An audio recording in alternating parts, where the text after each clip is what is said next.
আবারও স্বাগত একুশে বিজনেসে। দর্শক, এখন রয়েছে দেশের তথ্য প্রযুক্তি খাত নিয়ে বিশেষ আলোচনা। আর এই আলোচনার জন্য আমাদের স্টুডিওতে রয়েছেন Bangladesh association of software and information services basis এর সাবেক senior vice president Farhana A Rahman.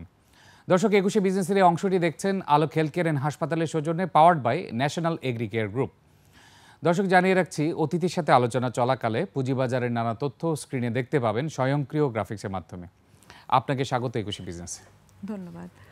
Starlink satellite internet সেবা আনুষ্ঠানিকভাবে শুরু হয়েছে। সেটি আমাদের তথ্য প্রযুক্তি খাতে কী ধরনের প্রভাব রাখবে? এটা একটা নতুন সেবা, স্টারলিংক সেবা। সেই সেবা তথ্য প্রযুক্তি খাতের জন্য আমি মনে করি এই ধরনের একটা সেবার প্রয়োজন অনেক আগেই ছিল। কারণ যারা প্রিমিয়াম সার্ভিসগুলো বিদেশে দিয়ে থাকে, আমি ওইখান থেকেই শুরু করতে চাই, যে দেশের বাইরে, এবং বিগত সময় আমরা দেখেছি হঠাৎ করে ইন্টারনেট বন্ধ হয়ে যাওয়ার ফলে যে কর্পোরেট সেক্টর বা বিজনেসগুলো কিভাবে সাফার করেছে।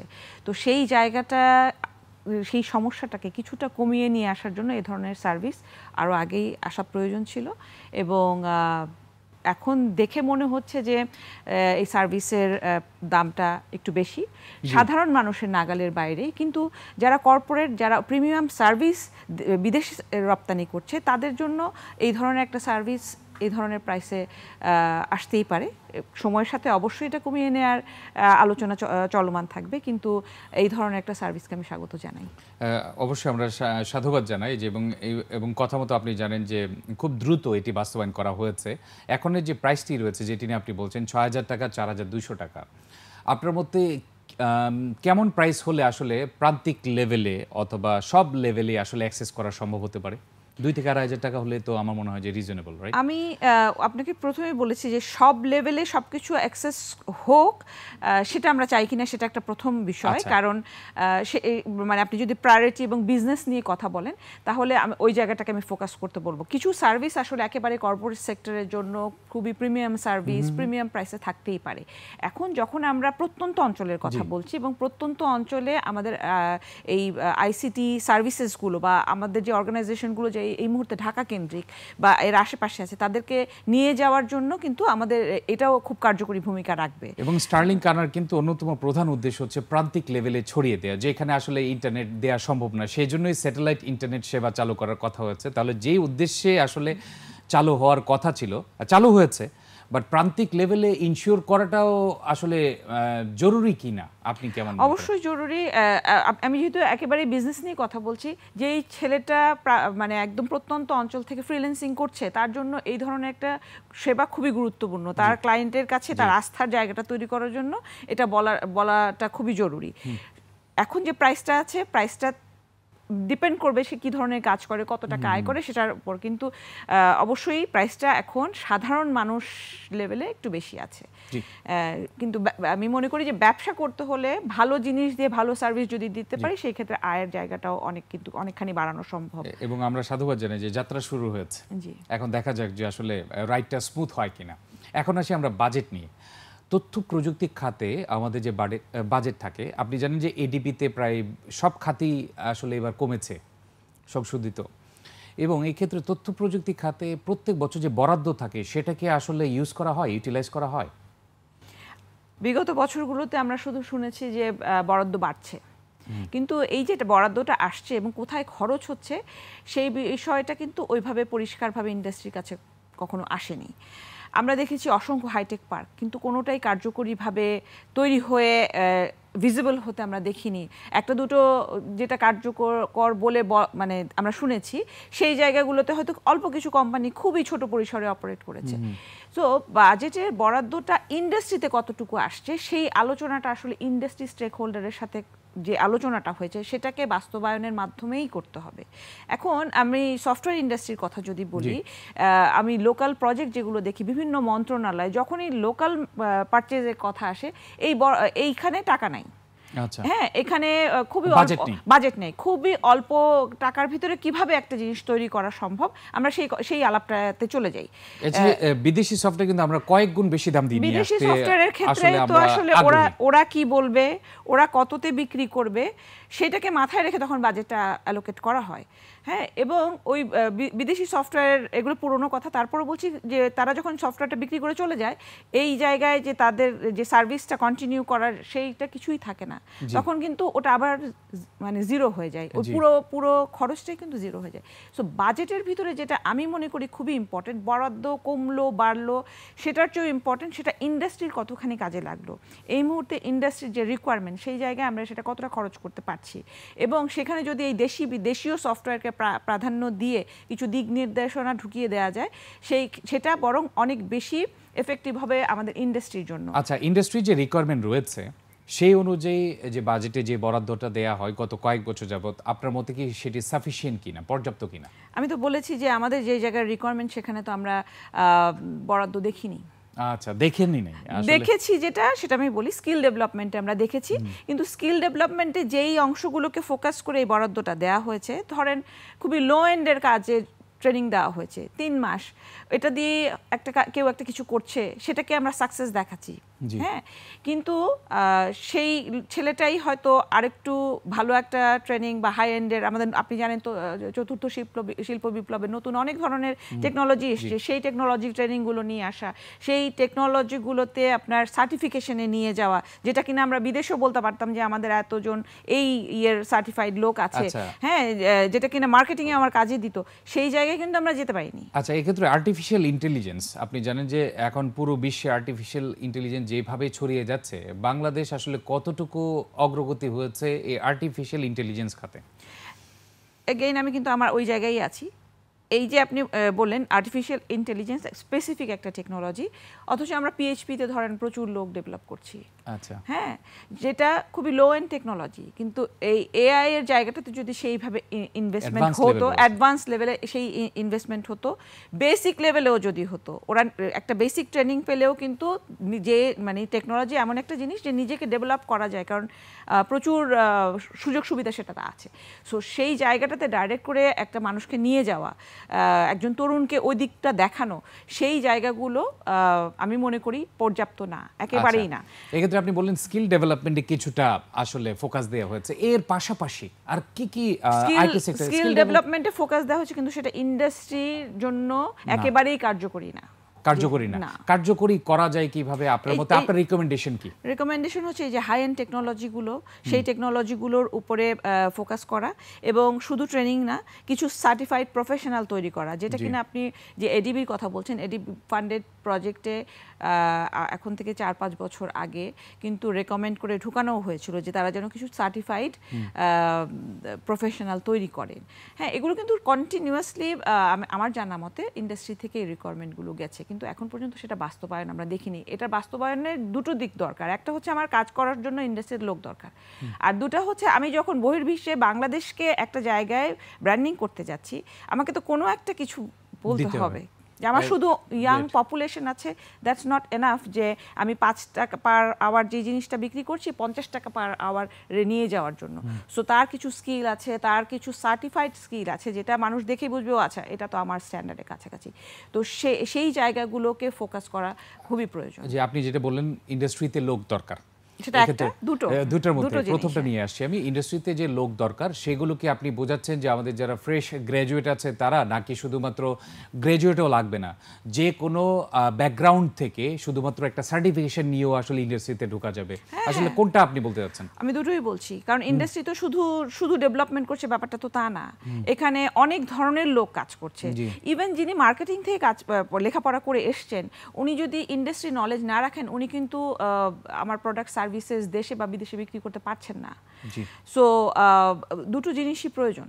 জি, ফ্রিল্যান্সিং এর ক্ষেত্রে বাংলাদেশ কতটুকু এগিয়ে রয়েছে অন্যান্য দেশের তুলনায় অথবা পার্শ্ববর্তী দেশের তুলনায়? ফ্রিল্যান্সিং এ কি আমরা সেই আমাদের যে অগ্রগতি সেটা কি আসলে কাঙ্ক্ষিত লেভেলে রয়েছে কিনা? আমি মনে করি না তা কাঙ্ক্ষিত লেভেলে আছে। আপনি যদি বাংলাদেশের ভিতরের পার্সপেক্টিভ বলেন, এখন থেকে 10-12 বছর আগে এত মানুষ ফ্রিল্যান্সিং করতো না, এখন করে।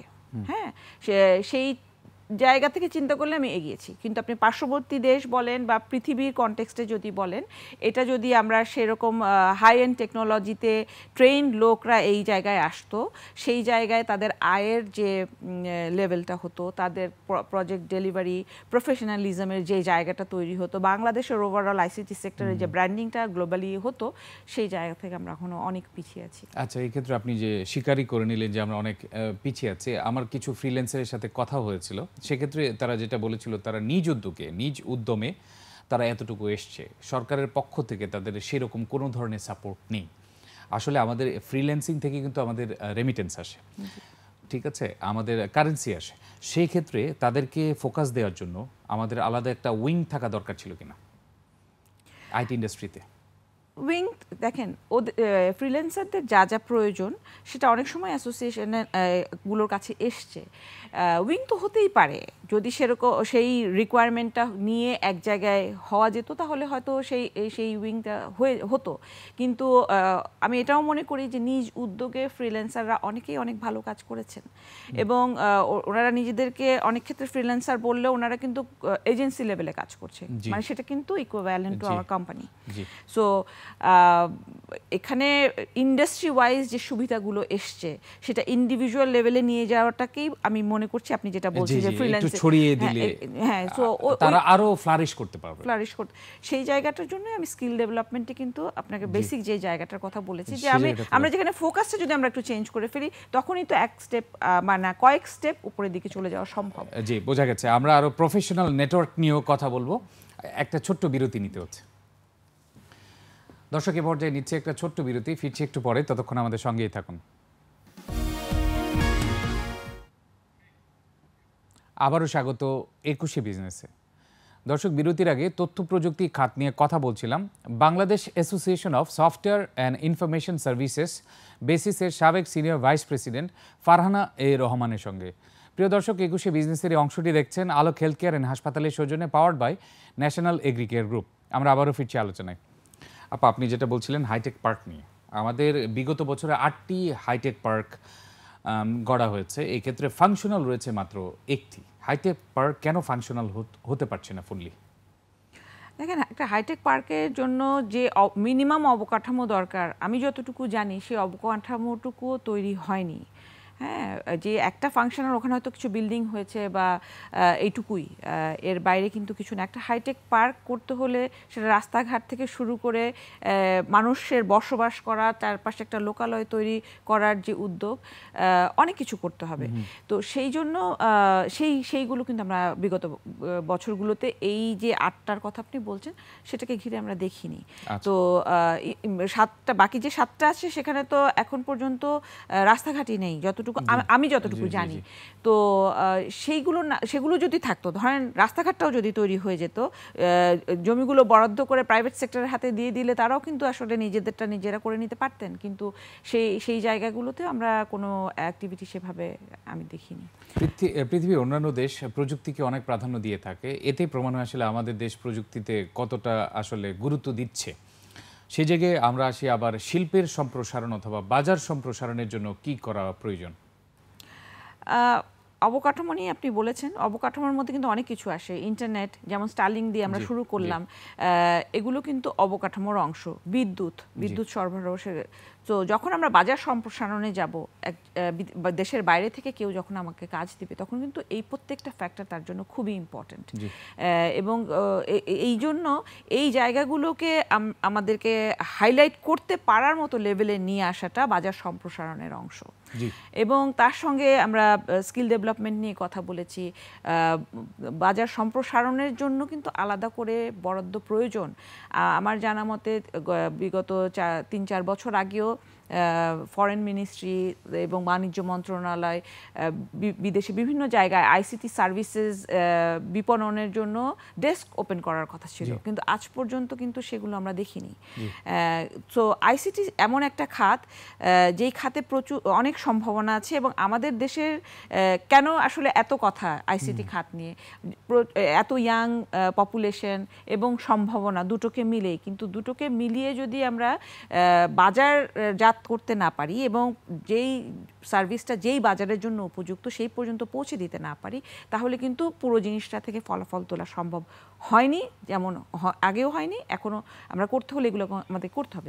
এবং আমাদের যে মার্কেট রয়েছে, মার্কেট শেয়ার আরও বাড়ানোর জন্য সেই ক্ষেত্রে আপনি যেটা বললেন যে স্কিল ডেভেলপমেন্ট, তারপর স্কিল ডেভেলপমেন্টের মাধ্যমে সফটওয়্যার ডেভেলপমেন্ট, দেশীয় শিল্পকে উৎসাহিত করার জন্য সরকারের কোনো নীতিগত সহায়তা প্রয়োজন রয়েছে কিনা? এটা সবচেয়ে গুরুত্বপূর্ণ মানে বিষয়। সরকারের দেশীয় যে সফটওয়্যারকে প্রাধান্য দিয়েই নীতিগুলো করতে হবে। আমরা অনেক সময় করার বিষয়টা দেখেছি, বাস্তবায়নের জায়গায় দেখেছি সেটা আসলে হয় বাস্তবায়ন করা সম্ভব হয় না, কারণ সাংঘর্ষিক অনেক নীতি এখনও বিদ্যমান। তো সফটওয়্যার শিল্প প্রসারণের জন্য নীতিগত সাপোর্টের জায়গাটা, এবং আমি মনে করি এখনকার সময়টা এই উন্মুক্ত আলোচনার জন্য সবচেয়ে উপযুক্ত একটা সময়।